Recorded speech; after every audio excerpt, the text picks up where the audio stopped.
Hi, good morning. Welcome to Business.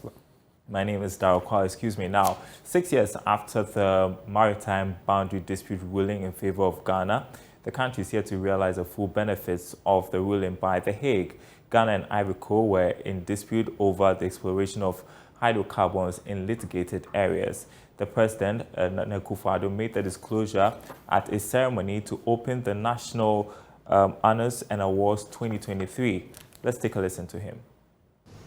The judgment of the tribunal has brought finality to a maritime boundary dispute that had been extant for over 5 decades.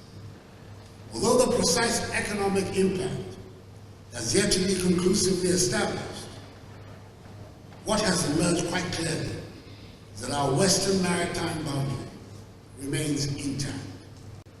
Indeed, many were those who feared that the outcome of the judgment could strain the friendship that exists between Ghana and Côte d'Ivoire.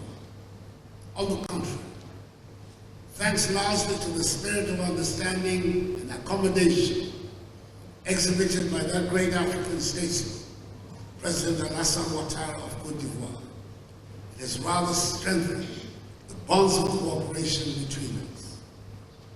Indeed, we now have a strategic partnership agreement called the Partenariat Stratégique with Côte d'Ivoire, negotiated by President Ouattara and I. Well, the National Honors and Awards 2023 was to recognize the efforts of individuals and organizations that supported the country during that maritime boundary dispute at The Hague. Also to recognize the contributions of individuals and organizations towards the fight against the COVID-19 pandemic.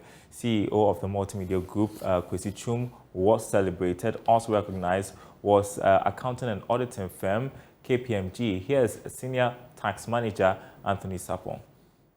The COVID-19 pandemic was such an attack on both the country and world level, which impacted the survival of humanity and each individual and families. And for us as KPMG, we will always believe in giving back to society and actually leading in times of crisis and difficulties.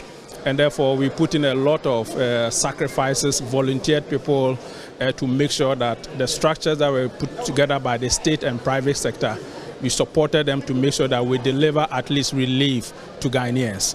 And for this reason, this award that the president and the nation is offering to KPMG, first and foremost, for all of us to live in. Apart from the donations you made to the presidency and the government, there were also some services that you did which were on pro bono. If you want to monetize some of these services, how do we call the kind of contribution that you have done?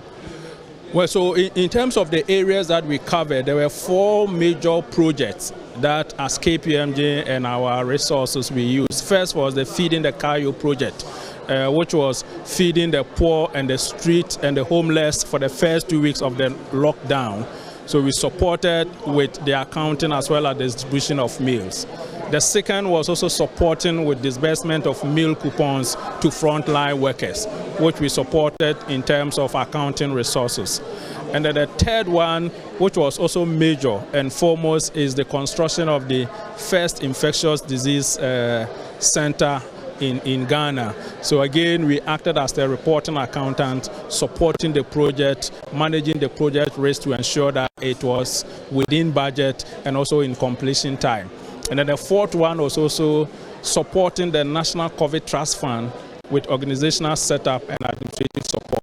So in all, although we provided human resources and time, we believe that our contribution overall may be in a range of about 2.5 to 3 million Ghana cedis.